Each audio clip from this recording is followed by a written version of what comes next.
மக்கள் வந்து அரசாங்கத்துக்கு எதிராக திரும்பும் மனநிலையில் வந்துட்டாங்க. இப்போ பலுச்சிஸ்தான் ஒரு ப்ராவின்ஸு, அந்த ப்ராவின்ஸில் மோடியோட கொடி, இந்தியாவோட கொடி தான் அதிகம் பறக்குது. மோடி என்ன பண்ணார், 1 மாதம் கழிச்சு 2 மாதம் கழிச்சு பலுச்சிஸ்தானை தூண்டி விட்டு தனிநாடு ஆக்கி விட்டுருவார். அழிக்கணும்னா குண்டு போட்டு மட்டும்தான் அழிக்கணும்னு தேவையில்லை, புத்தி சாதித்தால் அழிக்க முடியும். அதுக்கு அஜித் தோவல் போகிற ஆளுங்களாம் கூட இருப்பாங்க. பாகிஸ்தானுக்கு குடைச்சல் கொடுக்குறதுக்கு மோடி தயாராக காத்துட்ருக்காரு. ஸோ இது பாகிஸ்தானோட கையாளத்தனத்தை தான் காட்டும். பெரிய வீரம் கிடையாது. உலகத்திலே பைனாங்கோலி ஆர்மி பாகிஸ்தான் ஆர்மி. சைனா உங்கள் நம்பக தகுந்த பார்ட்னர்னு சொன்னீங்களே, வியாபார பார்ட்னர் எல்லாம் பார்ட்னர்னு, அவனே உங்களுக்கு உதவி வரலையே.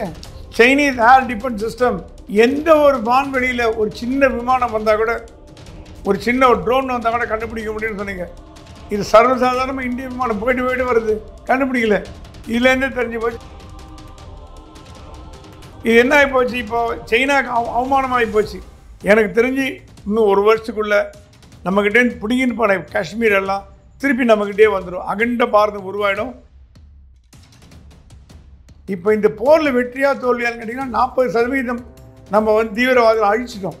அதுவே பாகிஸ்தானுக்கு மரணாடி. இன்னொரு இவங்க திருப்பி இழந்து உட்காரத்துக்கு ஒரு வருஷம் ஆகும் போல தோணுது. நம்ம இந்தியாவோட தாக்குதல்னால நிலகுலைஞ்சு போயிருக்கு பாகிஸ்தான். ஸோ உலகமெங்கும் பாகிஸ்தானுக்கு தலை குனிவு ஏற்பட்டு, கேவலப்பட்டு, அசிங்கப்பட்டு, அவமானப்பட்டு நிற்கிறது பாகிஸ்தான்.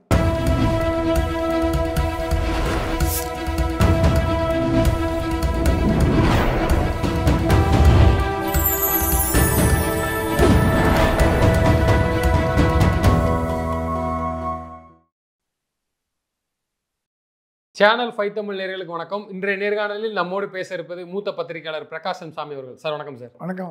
சார், இந்தியா பாகிஸ்தான் பிரச்சனை தொடர்ந்து பார்த்துருப்போம். அடுத்த கட்ட நடவடிக்கை என்ன சார்? லேட்டஸ்ட் அப்டேட் எதுவும்? பாகிஸ்தான் பயந்து போயிருக்கு, நல்லா தெரியுது. ஏன்னா நேற்று நைட் ஏதாவது ஒரு அட்வென்ச்சர் பண்ணணும்னு எல்லாம் எதிர்பார்த்தாங்க, தயாராக இருந்தாங்க. இந்தியன் டிஃபென்ஸ் சிஸ்டம் எல்லாம் ரொம்ப தயாராக இருந்தது. அவனுக்கு வந்து முதுகெலும்பு இல்லை திருப்பி அடிக்கிறதுக்கு. ஏன்னா உலக நாடுகள் சப்போர்ட் எந்த நாடுமே சப்போர்ட் பண்ணலையே. ஏதாவது ஒரு நாடு குரல் கொடுக்குன்னு எதிர்பார்த்தார். பாகிஸ்தானில் எந்த நாடு குரல் சப்போர்ட் ஆதரவு குரல் கொடுக்கல. சைனாவே ஆதரவு தெரிவிக்கல. எல்லாத்தையும் விடுங்க, மற்ற கண்ட்ரியாவது விடுங்க. சைனா உங்கள் நம்பக தகுந்த பார்ட்னர்னு சொன்னீங்களே, வியாபார பார்ட்னர் எல்லாம் பார்ட்னர்னு, அவனே உங்களுக்கு உதவிக்கு வரலையே.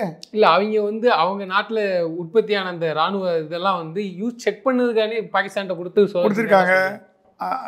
பிஸ்னஸ் வைஸ் பாகிஸ்தானும் சைனாவும் வியாபார நோக்கில் ஒன்றா இருக்குது, இல்லைன்னு சொல்ல. ஆனால் பாகிஸ்தானுக்கு சப்போர்ட்டாக சைனா போகாதபடி அதை அமுக்கி வச்சது காரணம் பியூட்டின் தான்.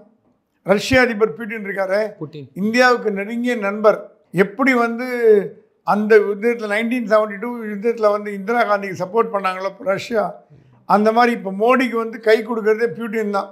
டொனால்ட் ட்ரம்ப் இருக்கார் இல்லைங்களே, ஆனால் பியூட்டின் கொடுக்குற சப்போர்ட்டு டொனால்ட் ட்ரம்ப் நம்ம கொடுக்கல. அது பார்க்கணும். பியூட்டின் என்ன சொன்னாராம், சைனா அதிபர் கூப்பிட்டு, 2 பேரும் நல்ல நண்பர்கள், ரஷ்யாவும் சைனாவும் இணக்கமான நாடுகளாகி போச்சு. ஒரு காலம் சண்டை போட்டுருந்தீங்க, அப்புறம் கம்யூனிஸ்ட் கொள்கையெல்லாம் 2 ஒன்றாகி போச்சு. சைனா கூப்பிட்டு சொன்னாராம் பியூட்டின், வேணாம் இந்தியாவை பகிச்சிக்காதீங்க, இந்தியா நல்ல நாடு, பாகிஸ்தான் நம்பாதீங்க, உங்கள் நாட்டிலே தீவிரவாதம் பண்ணுறாங்க அப்படின்னு சொல்லி ரிக்ரெட்ன்ற வார்த்தை வந்தது. இதுக்கு முன்னாடி எல்லாம் எனக்கு தெரிஞ்சு 50 வருஷம் கண்டம்ன்ற வார்த்தை வரும். ஆங்கிலத்தில் போடும்பொழுது வி கண்டம் இந்தியா, இந்தியாவை நாங்கள் கண்டிக்கிறோம். இந்த வாட்டி என்ன போட்டு ரிக்ரெட், வருத்தப்படுகிறோம்னு போட்டு வருத்தம் தெரிவித்து அந்த வேர்டிங்கில் வச்சே எக்ஸ்பர்ட் சொல்கிறாங்க சைனாவோட மனநிலையில் மாற்றம் தெரியுது. ஏன்னா வேர்டிங்கை வச்சு கண்டுபிடிக்க முடியும். சைனா வந்து கொடுத்துருக்கு டிஃபென்ஸ் சிஸ்டம், மிசைல் சிஸ்டம்லாம் கொடுத்துருக்கு. ஏன்னா சைனாவால் எந்த நாட்டோடையும் சண்டை போட முடியாது. ஏன்னா சண்டை போட்டால் எக்கானமி கெட்டு போயிடும். ஸோ அந்த குரங்கு குட்டி என்ன பண்ணுமா, சூடாக இருந்தால் குட்டியோட வாழை வச்சு பார்க்குமா சூடுதா இல்லையான்னு. அந்த மாதிரி பாகிஸ்தான்கிட்ட கொடுத்து பண்ண வைக்கிறாங்க. நீங்கள் கேட்டிங்கன்னா கரெக்டு. ஆனால் ஒன்றுமே ஒர்க் ஆகல, எல்லாம் ஃபெயில் ஆகி போச்சு. சைனீஸ் ஏர் டிஃபென்ஸ் சிஸ்டம் பாகிஸ்தானில் இருக்குது டோட்டல் ஃபெயிலியர். அது என்னென்னா வந்து ஐஏஎஃப் வந்து ஸ்கால்ப் க்ரூஸ் மிசைலை வந்து ரஃபேல் ஃபைட்டரில் அடிச்சுது. அதை கண்டுபிடிக்கும், ரடாரில் கண்டுபிடிக்கும்னு சொல்லிட்டு இருந்தாங்க. ஒன்றுமே பண்ணல. ஃப்ரெஞ்ச் ஆரிஜின் மினிஷன்ஸ் வந்து 500 கிலோமீட்டர்ஸ் உள்ளே போய் அன்டிடெக்டட் கிராஸ் பண்ணி பாகிஸ்தான் ஏர் ஸ்பேஸ் உள்ளே போயிருக்கு. அப்போ கூட சர்ஜிக்கல் ப்ரெசிஷன் ஒரு இன்டர்செப்ட் பண்ணலிங்க. நீங்கள் சைனாக்காரன் கொடுத்தது சாதாரண இல்லை, HQ-9 HQ-16 air defence system. அது வந்து சைனாவிலே உலகத்திலே ரஷ்யாவோட பெஸ்ட்டு அப்படின்னு சொன்னீங்க. எந்த ஒரு வான்வெளியில் ஒரு சின்ன விமானம் வந்தால் கூட, ஒரு சின்ன ஒரு ட்ரோன் வந்தால் கூட கண்டுபிடிக்க முடியும்னு சொன்னீங்க. இது சர்வசாதாரணமாக இந்திய விமானம் போயிட்டு வருது, கண்டுபிடிக்கல. இதுலேருந்து தெரிஞ்சு போச்சு சைனாவோட மிஷின்னு வேலை செய்யலை, சைனாவோட ஏர் டிஃபென்ஸ் கண்ட்ரோல் வேலை செய்யலை. இது என்ன ஆகி போச்சு, இப்போது சைனாவுக்கு அவமானமாகி போச்சு. மற்ற நாடு வாங்குறது ஏன்னா ஒரு நாட்டோட டிஃபென்ஸ் சிஸ்டத்தில் வந்து வெற்றி இருந்தால் தான் இன்னும் சில நாடுகள்லாம் வாங்கும். இது கத்திரிக்காய் வியாபாரம் மாதிரி கிடையாது. எப்படி இப்போ டேங்க்குன்னு ஷூட் பண்ணி பார்ப்பாங்க, ஏர் டிஃபென்ஸ் சிஸ்டம்லாம் ஷூட் பண்ணி பார்த்தா எப்படி பார்க்க முடியும், சண்டையில் தான் பார்க்க முடியும். ஸோ சைனாவுக்கு வியாபாரத்தில் அடி விழுந்து போச்சு. எவனும் இந்த ஏர் டிஃபென்ஸ் சிஸ்டம் வாங்க மாட்டான். சைனா எல்லாரும் போய் நீ வாங்கிக்கன்னு கேட்டுருது. உலகத்திலே அதிகமான பொருட்களை விற்கும் நாடு அமெரிக்கா, ஃப்ரான்ஸ், இவ தான் விற்குது, இஸ்ரேல் இவ தான். சைனா இப்போ அதுக்கு போட்டியாக வரணும்னு பார்த்தது, அதோட பல் இழிச்சு போச்சு, சாயம் வெளுத்து போச்சு அதுக்கு. இது என்னென்னா ஆப்ரேஷன் சிந்தூர் வந்து மிசைல் கம்மிங் வரது கூட கண்டுபிடிக்க முடியாமல் இல்லை, ஸ்ட்ராட்டஜிக் பிளானிங், நம்ம போட்ட பிளானிங் இருக்குது பாருங்கள், அப்சல்யூட்லி 100% பிளானிங். உலகத்தில் உள்ள சிறந்த இராணுவ பள்ளிக்கூடங்களில் இதை வகுப்பாக எடுக்கிற அளவுக்கு இந்தியாவோட இராணுவம் செயல்பட்டுருக்குன்னா அது மிகையாகாது. ஒரு கிளாஸாக எடுக்கிற அளவுக்கு. ஏன்னா அந்த அளவுக்கு துல்லியமாக கரெக்டாக ஒரு குறி தவறாமல் ஷார்ப்பாக போய் அடித்தாங்க. நீங்கள் கேட்கலாம் எல்லா மிலிட்டரி ஏன் சாவடிக்கலன்னு. மிலிட்டரிலாம் தப்பி போயிட்டாங்க. அங்கேருந்து நம்ம ஒரு குறி வச்சு அடிக்கிறதுக்கு முன்னாடி 1 hour மட்டும் தப்பி போயிட்டாங்கன்னா நீங்கள் என்ன பண்ண முடியும், திருப்பி அந்த சேட்டலைட் போய் பண்ணி கண்டுபிடிச்சி பண்ணோம். இப்போ இந்த போரில் வெற்றியாக தோல்வியான்னு கேட்டிங்கன்னா 40% நம்ம வந்து தீவிரவாதிகள் அழிச்சிட்டோம். அதுவே பாகிஸ்தானுக்கு மரணாடி. ஏன்னா அவங்க எதிர்பார்க்கவே இல்லை. அதாரோட பிரதரை கொலை பண்ணணும்னு எதிர்பார்க்கல. அவங்கெல்லாம் நம்ம கந்தாகார் விமான நிலைய கடத்தல் பண்ணி போனாங்க, பிளேனை கடத்தல் பண்ணி 99 அந்த யூனியன் மினிஸ்டர் அவங்களோட பொண்ணை கடத்திட்டு போனாங்க பாருங்கள், டாக்டர். அதுலேருந்து ஆரம்பித்து அப்போ நம்மக்கிட்ட கைதியாக இருந்தான் அவன் அண்ணன், அவனுக்கு ஒன்று நம்ம கந்தாகாரில் கொடுத்துட்டு அந்த விமான இதெல்லாம் மீட்டு வந்தோம். அது இந்தியா பண்ண மாபெரும் தவறு அந்த பீரியடில். பட் வேறு வழி இல்லை நமக்கு. இஸ்ரேலாக இருந்தால் வச்சுக்கோங்க, அடித்து நொமித்தி ஆள் தூக்கிட்டு வந்திருக்கோம். இப்போ மோடி இருந்தால் அப்படி தான் பண்ணியிருப்பார். அதே மாதிரி இப்போ ஒரு இந்திய விமானத்தை கடத்திட்டு போயிட்டு ஒரு ஆளை விடுவிச்சா பண்ண சொல்லு, நான் விடுவிக்கிறேன்னு தூக்கி அடித்து சாப்பிட்டு பண்ணுவார். அவங்களோட பேஸ் தகர்க்கப்பட்டது. நல்லா அடி செம்மாடி விழுந்துருக்கு. இன்னும் இவங்க திருப்பி இழந்து உட்காரத்துக்கு ஒரு வருஷம் ஆகும் போல் தோணுது. அந்த ஒரு இதை இராணுவம் பற்றி எனக்கு தெரியாது. என்னுடைய இராணுவ நண்பர்கிட்ட பேசிகிட்டு இருந்தேன். அவங்க கொடுத்த தகவல் எப்படின்னா, இந்த இராணுவம் நம்ம இந்தியாவோட தாக்குதல்னால நிலகுலைஞ்சு போயிருக்கு பாகிஸ்தான். லாகூரில் வந்து பேங்க் வாசலில் 10,000 பேர் நிற்கிறாங்க பணம் வாங்குறதுக்கு. பணமே இல்லை. ஏன்னா அவங்களுக்கு பணத்தை வாங்கிட்டு நிம்மதியாக போய் உட்காந்துக்கலான்னு ஊரை விட்டு போகலான் இருக்கேன். அது இந்தியாவுக்கு அருகே இருக்கும் நகரங்கள் எல்லாமே காலி செய்யப்படுகிறது. ஆகவே இந்த போரில் வந்து ஃபஸ்ட் ஸ்ட்ரைக் இந்தியா கொடுத்தது பாகிஸ்தானுக்கு ஒரு கடுமையான ஒரு பாடம். இந்த பாடத்துலேருந்து அவங்க என்ன கற்றுக்கிறாங்கன்னு பார்க்கணும். கற்றுக்காத போன ஜென்மங்கள் தான் அது. என்ன அடித்தா கூட திருப்பி இந்தியா வந்து சீண்டு கிடக்கும். ஆனால் உலக நாடுகளோட ஆதரவு 3 ஆங்கிளில் பார்க்கலாம். பாகிஸ்தானுக்கு உலக நாடுகள் எந்த நாடும் ஆதரவு தெரிவிக்கல. வல்லரசு ஆதரவு தெரிவிக்குன்னு பார்த்தோம். அமெரிக்கா, சைனா, ரஷ்யா எதுவும் ஆதரவு தெரிவிக்கல. ஐக்கிய நாடுகள் சபை ஆதரவு தெரிவிக்குன்னு பார்த்தோம். மாறாக அவன் திட்டி விட்டான். ஐக்கிய நாடுகள் சபை நீலாம் டெரரிஸ்ட் போய் சப்போர்ட் அறிவு இருக்கு அவனுக்கு திட்டி விட்டான்.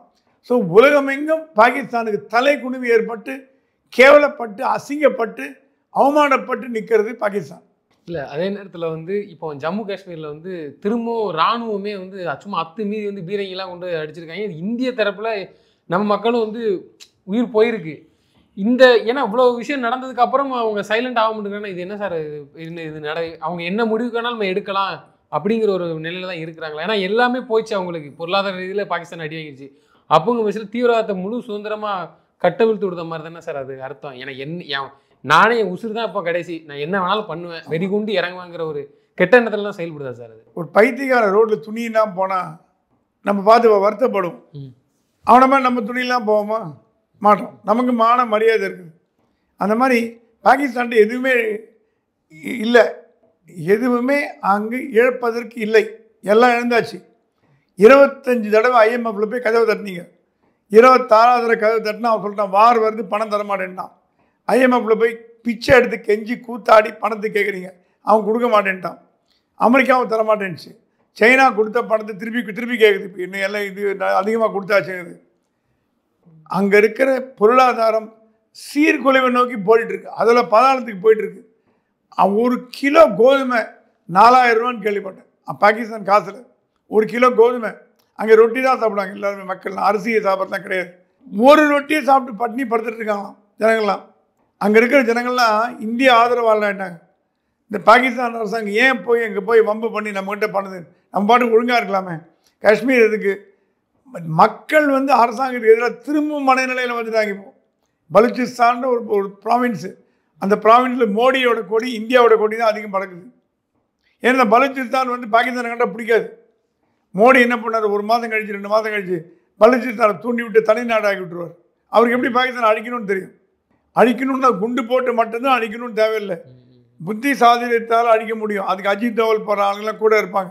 பலுச்சிஸ்தானை தூண்டி விட்டு பலுச்சிஸ்தான் தனி நாடாக அனௌன்ஸ் பண்ணிடுச்சுன்னா இந்தியா டிக்ளேர் பண்ணோம், பலுச்சிஸ்தான் தனி நாடாக நாங்கள் அங்கே அங்கீகரிக்கிறோம் அப்படின்னு சொல்லுவோம். உடனே நேபாள் 2 பண்ணோம், 2-3 சின்ன சின்ன கண்ட்ரிலாம் பண்ணோம். இந்தியாவுக்கு ஆதரவான கண்ட்ரிலாம் ஸ்ரீலங்கா எல்லாம் பண்ணோம். அதை வந்து ஒரு நாடாக அறிவித்து எப்படி பங்களாதேஷை உருவாக்குனாரோ அந்த மாதிரி பலுச்சிஸ்தானை ஒரு நாடாக ஆக்கி பாகிஸ்தானுக்கு குடைச்சல் கொடுக்குறதுக்கு மோடி தயாராக காத்துட்ருக்காரு. ஆகவே இது வந்து கையாளாகத்தனம். நீங்கள் சொன்ன மாதிரி பீரங்கி தாக்குதல் நடத்தினா என்ன பண்ண முடியும், ஆர்மியில் பண்ண முடியாது.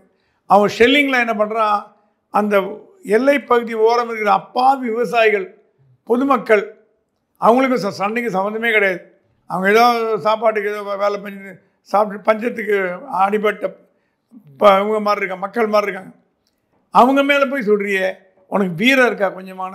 இந்திய இராணுவத்தை வேலை சுட்டுப்பார், கை கால் எடுத்துருவாங்க அவனை. ஸோ இது பாகிஸ்தானோட கையாளாகத்தனத்தை தான் காட்டும், பெரிய வீரம் கிடையாது. பாகிஸ்தான் வீரர்கள்லாம் பயந்தாங்குழி. அது என்கிட்ட சாம் மேனக்ஷா ஒரு தடவை ஊட்டியில் பேசிட்டு இருந்தார். அவர்கிட்ட கேட்டேன், ஃபீல்ட் மார்ஷல் சாம் மேனக்ஷா, உலகத்திலே பயந்தாங்குழி ஆர்மி பாகிஸ்தான் ஆர்மி. பயம் நடுங்குவாங்களாம், பயந்து நடுப்பாங்களாம். சைனா ஆர்மியோ ரஷ்யா ஆர்மியோ தைரியமாக இருக்கும், அமெரிக்கா ஆர்மி கேட்கவே வேணாம், தடாலடி.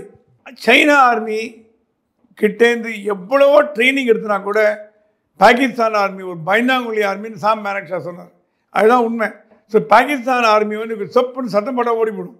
அதான் கிண்டல் கூட பண்ணுவாங்க, ஷூட் பண்ண வேணாம், ஷூட் பண்ண மாதிரி சத்தம் கொடுத்தாலும் ஓடி போயிடணும்.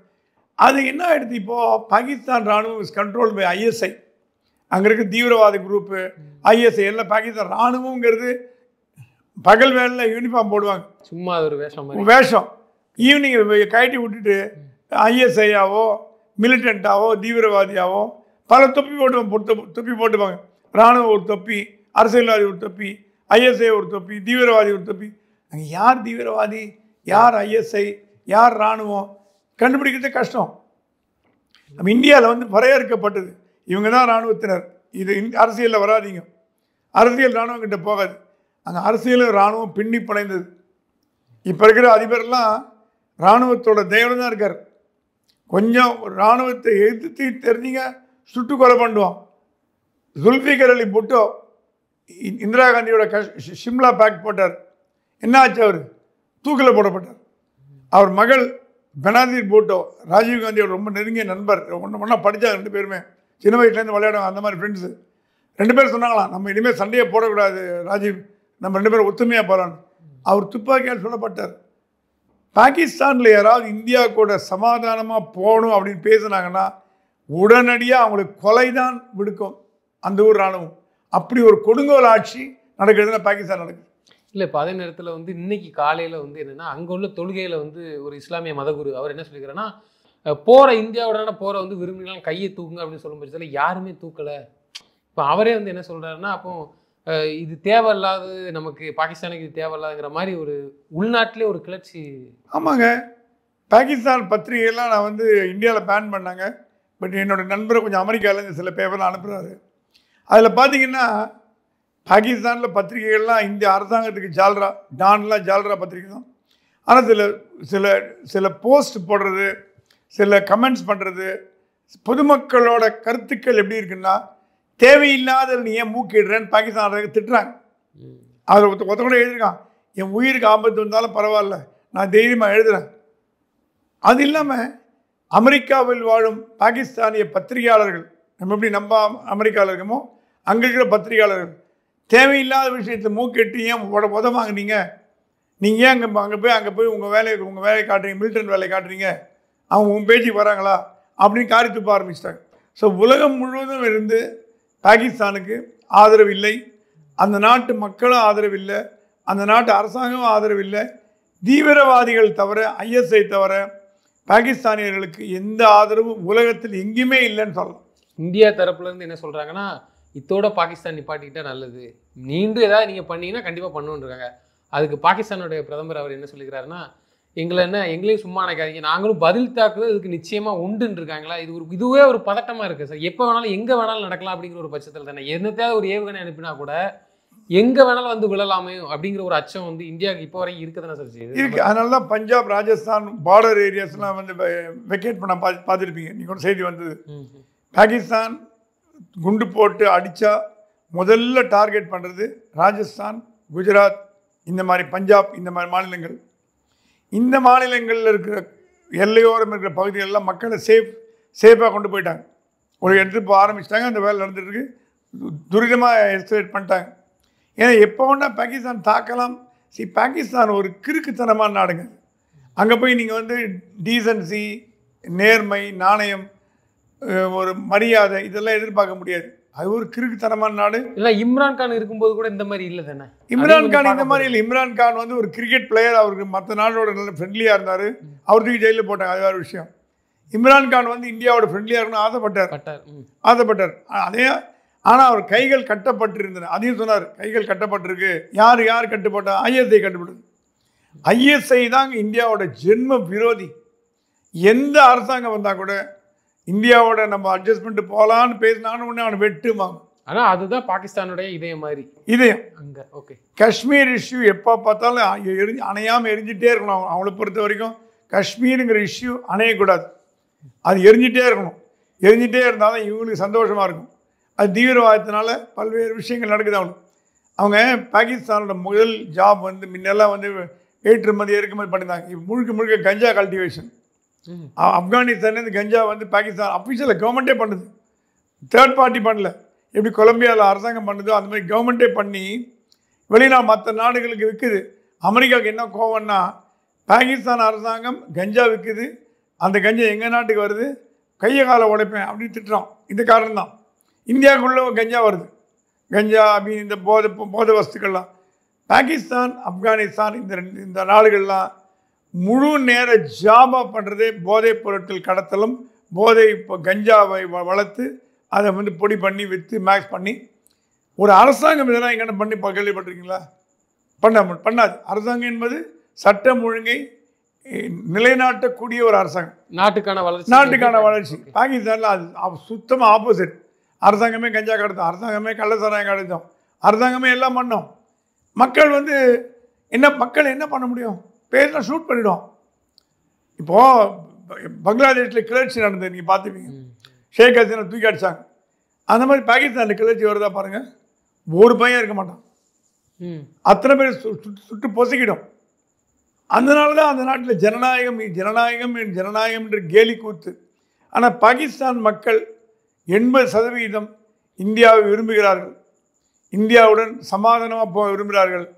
அதில் 60% இந்தியாவுடன் இணையும் விரும்புகிறார்கள். எனக்கு தெரிஞ்சு இன்னும் ஒரு வருஷத்துக்குள்ளே நம்மக்கிட்டே பிடிங்கின்னு போன காஷ்மீர் எல்லாம் திருப்பி நம்மக்கிட்டே வந்துடும். அகண்ட பாரதம் உருவாயிடும். மோடி வந்து பதவி விட்டு இறங்கிறதுக்கு முன்னாடி நம்ம இழந்த காஷ்மீரை மீட்டு திருப்பி நம்ம இந்தியாவோட வசம் கொடுத்து அது சரி பண்ணிட்டு தான் போவார்னு என்னோட கருத்து. நிச்சயமாக சார். தொடர்ந்து தங்களது கருத்துக்களை பெருமைக்கு நன்றி.